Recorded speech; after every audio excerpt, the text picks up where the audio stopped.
to do what Bill's doing. As he checks that limb, he'll check the upper limb and the lower limb and see which way he wants to twist. He's going to mark which way it's twisting, and then after all of that, he'll take it down and go through that same process. He's going to have to go through that same process 3-4 times to eventually get that limb where it suits him, where it's drawing real straight. At the same time, he's hoping it's going to make the weight that it's supposed to make. Very involved process, and you literally handmade here. And you just, you don't learn to do that overnight. Bill's been at it a long time.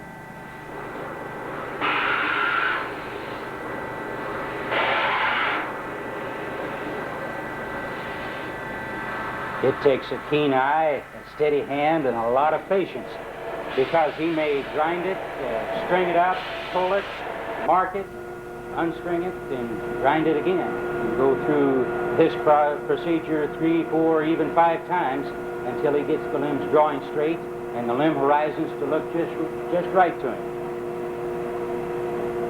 Bill has put some tillering clamps on this bow and is ready to string it up so he can take a look at the limb horizons on it.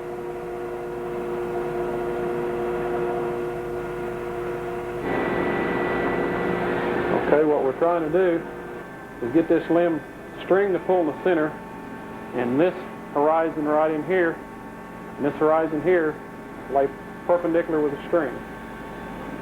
And the string to be in the center when you start pulling it, be in the center when you get to full draw. You have to check both limbs? Yeah, you'll work on one limb, and I'd switch in, go to the other limb. Is that pretty tedious on how much you take off from one to get it there? Yeah, when you get it pretty close, the last thing we do is adjust these clamps one way or another.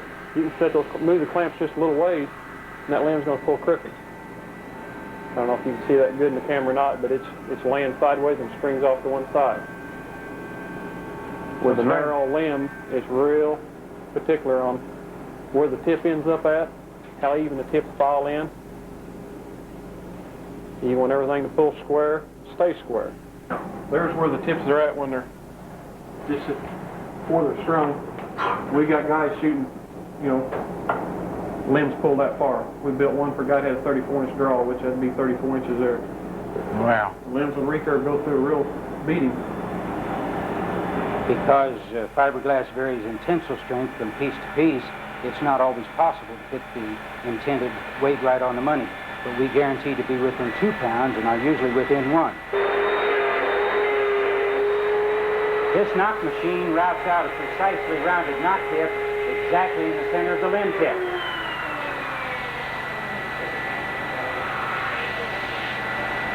It's extremely important that the string groove is in the center of the limb, the right length, and the proper depth. Toby has those good young eyes that makes it look easy. Jim Bob Sculptor's eyes and hands again come in handy to file in the knock grooves evenly so the limb will still draw straight when he's finished. Phil is very careful to sand the limb edges smooth, but he also has to sand them evenly or it can change the way they draw. Because the pressure point of the grip is below center of the bow, Bill wants the upper limb slightly weaker so the 2 limbs are dynamically balanced. He sands the limb just a little at a time until he has the tiller differential he wants. He gives our bows a tiller that makes them more suitable to shoot off the shelf. Also, if someone shoots with 3 fingers under the knock, he will tiller that bow accordingly. And then Bill's going to give him a final check. Make sure the tiller's right, make sure the weight's right, make sure everything's the way it ought to be. And he'll take a set of limbs and pull them 34, 35 inches. Just make sure they're going to do what they're supposed to do. You can see that the limbs on that takedown bow, the gray one there, is unstrung. And how far he's going to have to pull to get, that's a heavy set of limbs. He's up to 33 inches. How many pounds did you get at 33, Bill? About 110. About 110 pounds. At 28 inches, what's the weight of that bow? 81, 82 pounds. We don't make nearly as many heavy bows as we used to make. think the heaviest one we ever made was a 120-pounder. We don't like to do that. It tears up our shop equipment. But old Lenny Kosmovich from Australia, he sent an order in, wanted to know if we could build him some 100-pound limbs, and so we did, and sent him the bow. And a few months later, we got a letter back from Lenny. Oh, by the way, we had to write one verse of Waltzing Matilda on one limb of it. And a few months later, we got a letter back from him, and then he said, I wonder if you could make some 120-pound limbs for me. He said those 100-pounders are all right when he's out, you know, to hunt rabbits with.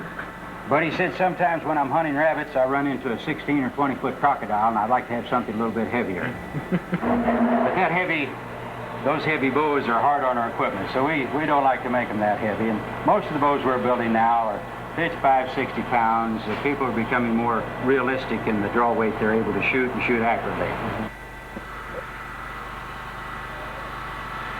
John, before the bow is taken apart, Bill checks the butt gaps with a feeler gauge to determine if they are too tight. If necessary, then he sends a few thousandths off to give it the proper gap.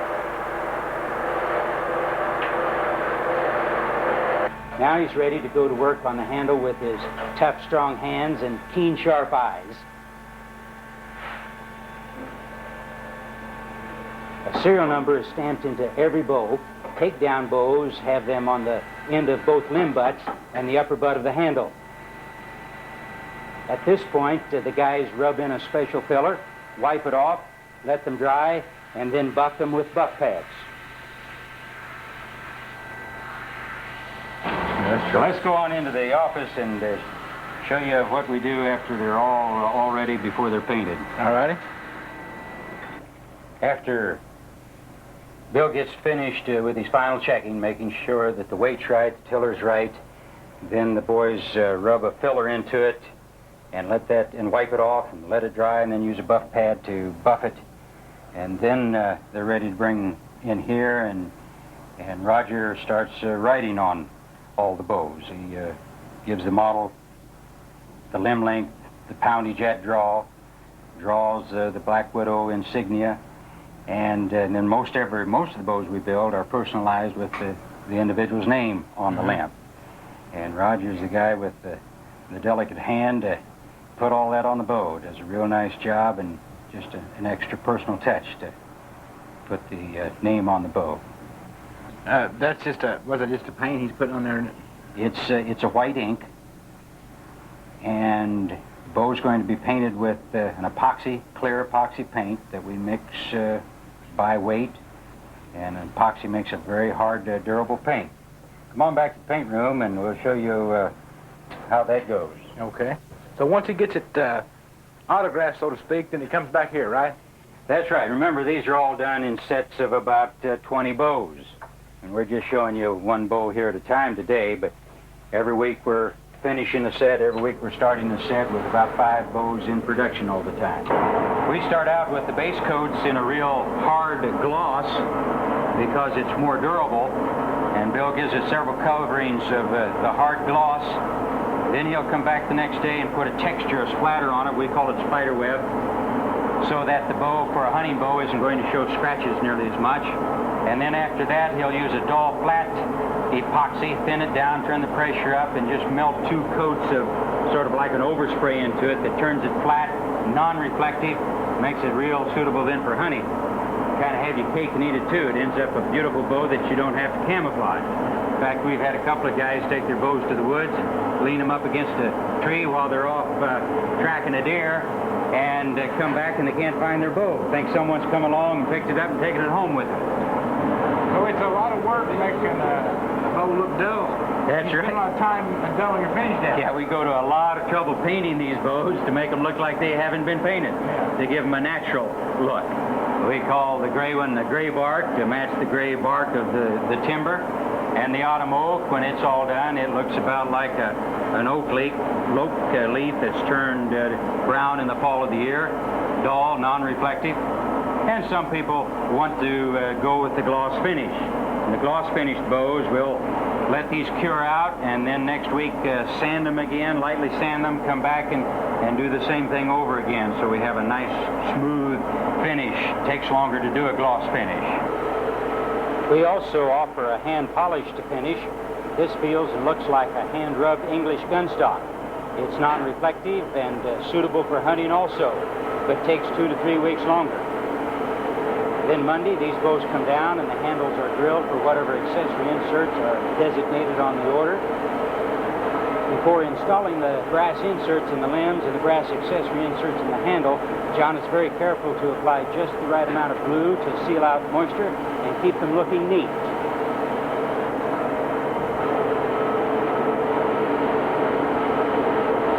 We offer a line of accessories to complement our bows, including our popular longbow case, the takedown case, and our 7.5 bow quiver that Josh assembles and gets ready to pack for shipment. John puts the finishing touch on the bows and packs them very carefully in plastic sleeves and special boxes.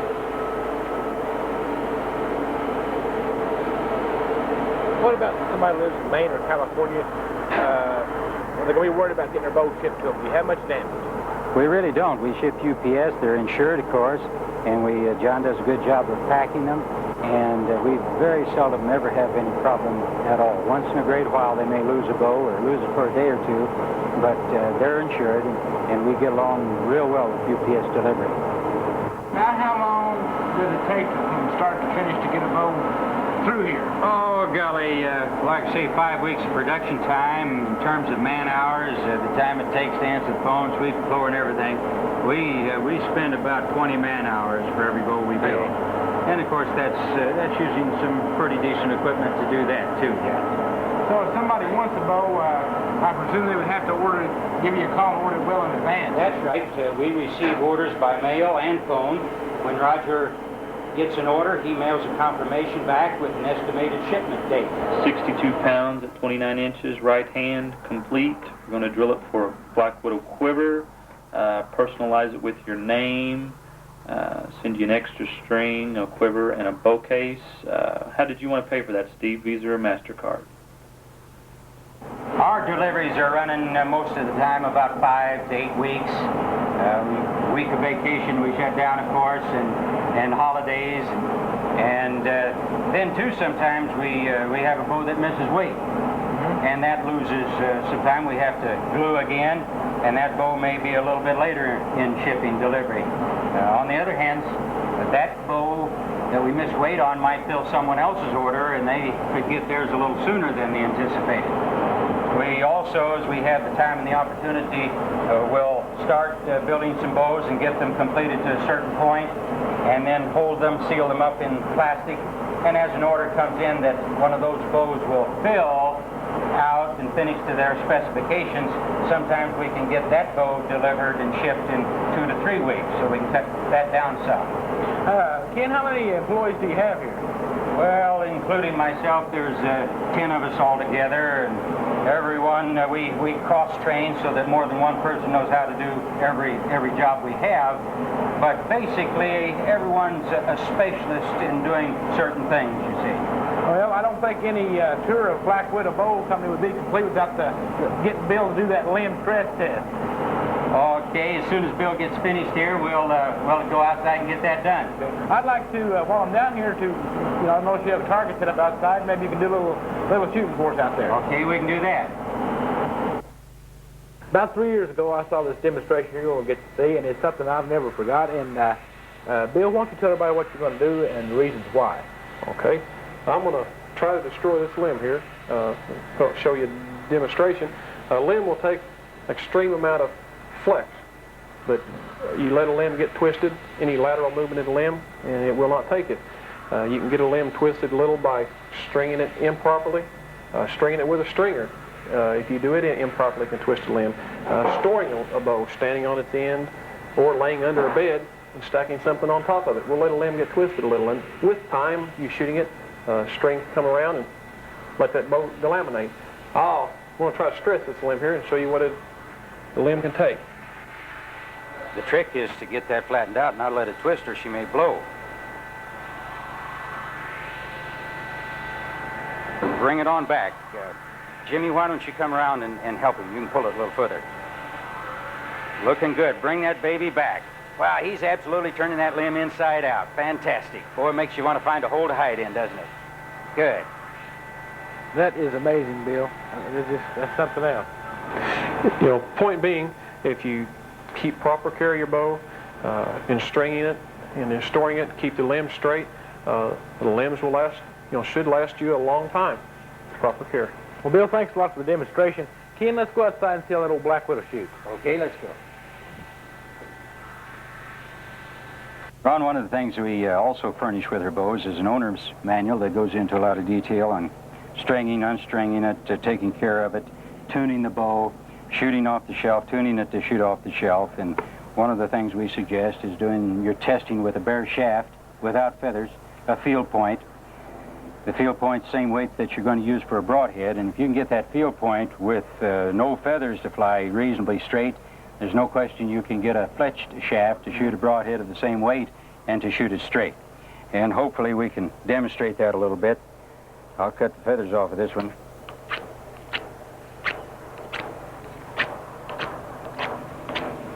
And we'll see if we can I'll just kind of back get that up old here deer out there. and let you take a shot at it here.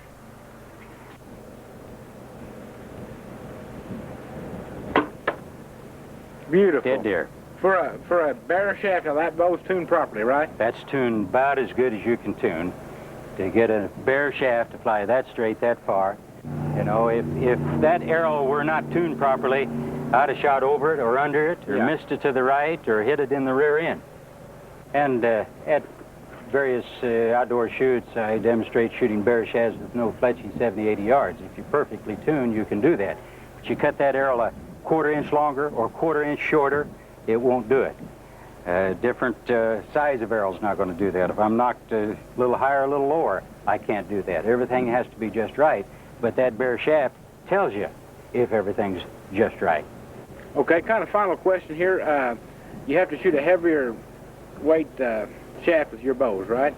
A widow performs exceptionally well for the poundage, and consequently you need an arrow spined for a heavier poundage than what the bow actually is, because it's not how heavy the bow is, it's how hard that bow pushes that arrow, hits that arrow, determines what stiffness of arrow you have to have. So a lot of people underestimate the arrow spine. You need to go up 10 pounds, 15 pounds heavier than you would with a lot of recurve bows to get the proper arrow. Ron, when you and your friend Dan Pitchers come back later to pick up your new bows, we'll set them up and do some more bare shaft tuning to help us determine the proper arrow spine that'll work best for you and Dan.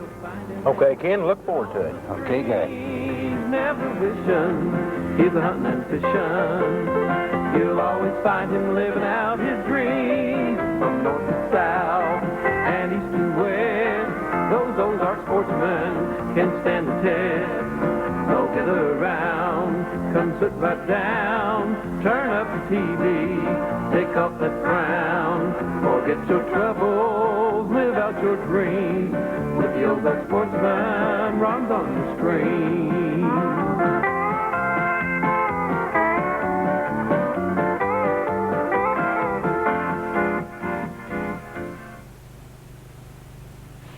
Well, this is a good friend of mine, Dan Pitchers, from up in St. Louis, Missouri, Ken, and we've hunted together a lot, and he's been a friend of the family for years, and we're kind of excited about these new bows today. It's kind of a special occasion for us. Well, it's good to have you down, and Dan, I want to thank you for coming down to help us do this. As Ron and I had talked, we wanted to take the tour of the shop and also to add to that tour and do some more videoing on tuning, setting a bow up and this type of thing, and make it available to our purchasers and potential purchasers of our bow. And we appreciate you coming down to help us do this. Talked to you on the phone several times since Ron was here the last time, and you had asked about some of our other accessories, so I thought while John's finishing up getting your bows ready, I'd like to show you some of the other things that we have available that you might be interested in having for your bow. This is a takedown case that we make, and it's made so that you can slip the limbs into the sleeves and have room for the handle with the quiver on it. Yes. Zip it shut, and a Velcro pocket here to keep some accessories in. And then another case that we sell a lot of is the long one-piece case, and it's designed so that you can slip the bow into it strung or unstrung. And I might just show you one here. It'll go in, like I say, either strung or unstrung with the quiver on and arrows in the quiver, and you can throw that in the back of the pickup and it slides around as you're driving out to the woods. Why, you won't get all scratched up. Good case is important for good equipment, isn't it? Well, you're paying a lot of money for a bow. There's no use letting it get all chewed up, hauling it around.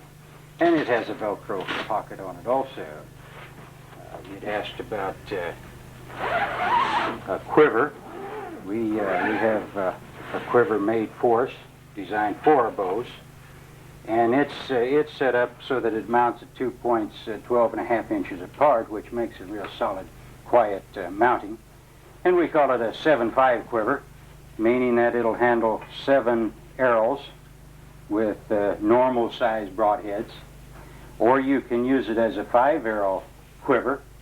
And if you want to hold that for me. Sure.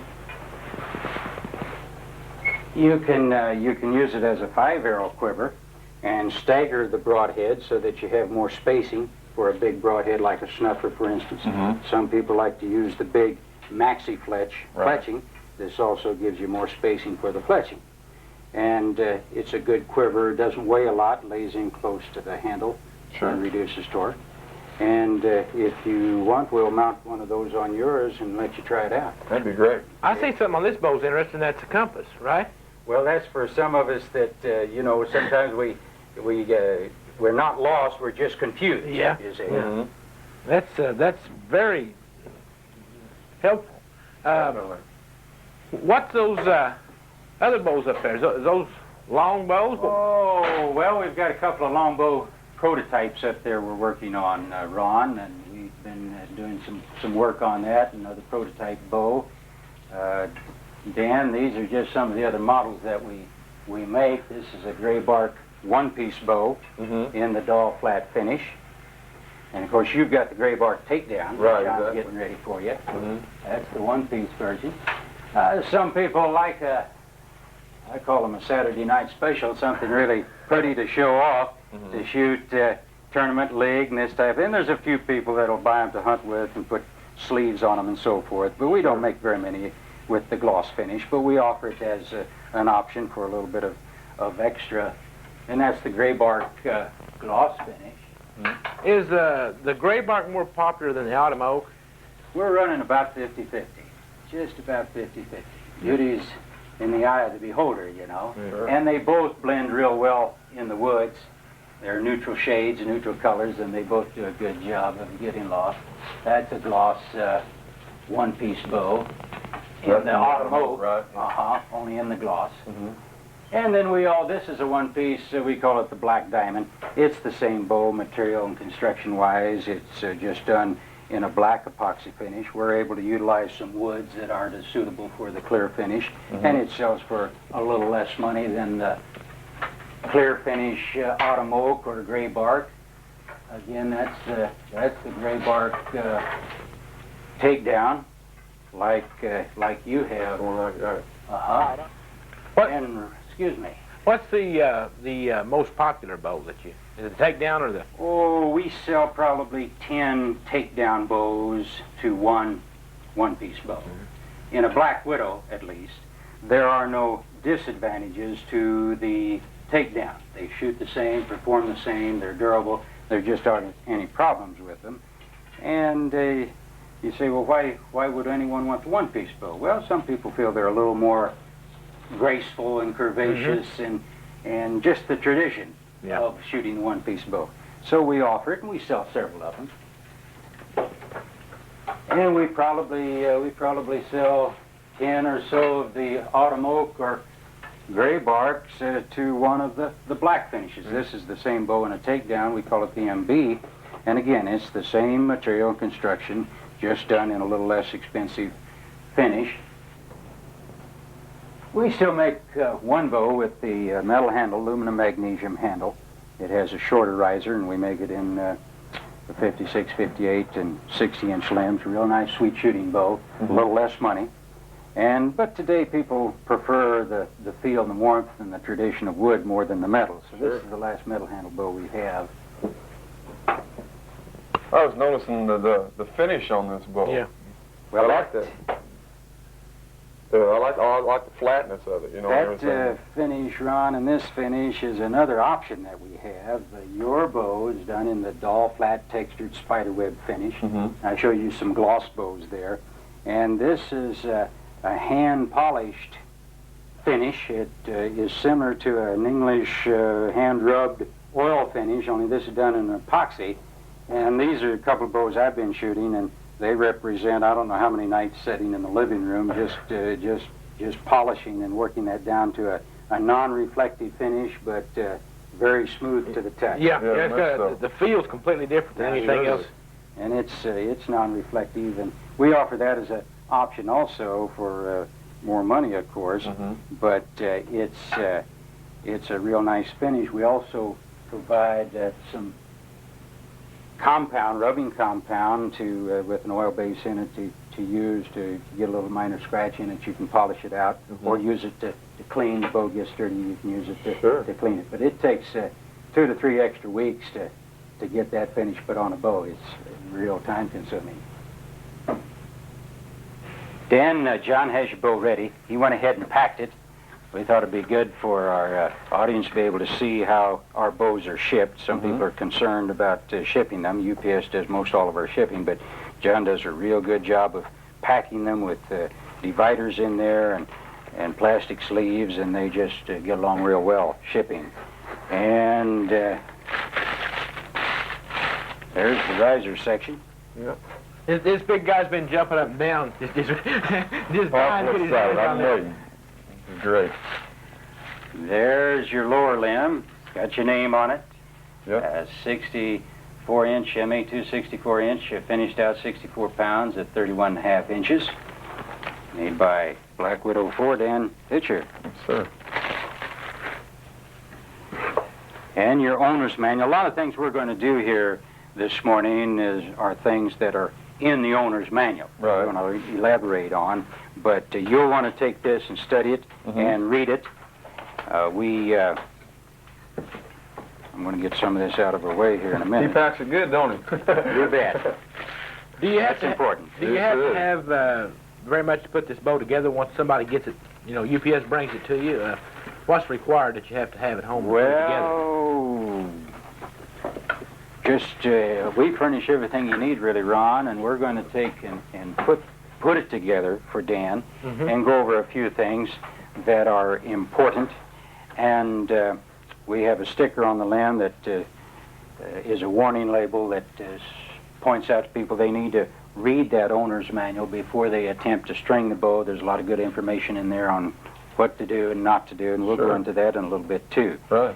But you'll notice on the handle here we have 2 stud pins, 1/4-inch brass stud pins that the limb mounts to, and that keeps the limb in alignment. There's just no way that limb cannot be in perfect alignment. And all the limb bolt does then is just hold that limb on there. Some people are concerned about durability of a takedown bow. If there's any possibility this can tear up, and with the Widow we just don't have any trouble at all. John, if you would hand me one of those handle inserts and limb inserts and limb bolts, and I can demonstrate here how those go together and how they fit in. Actually, the insert that goes in the handle is knurled and it has a head on it. And that handle is drilled in a jig that we've seen before and then countersunk on this side for the head, and that insert actually goes in from this direction, and this cap is glued back over. Right. So that's pressed in, glued with epoxy, and as I said, it has the head on it, and there just is absolutely no possible way that can ever come undone. And this is the insert then that goes in the limb. We use a couple little rubber O-rings on that brass stud pin. The boys do a real good job of sealing the inside of those holes in the limb, but as an extra precaution, we use those O-rings that when you tighten that limb down then forms a gasket to keep moisture from getting in there.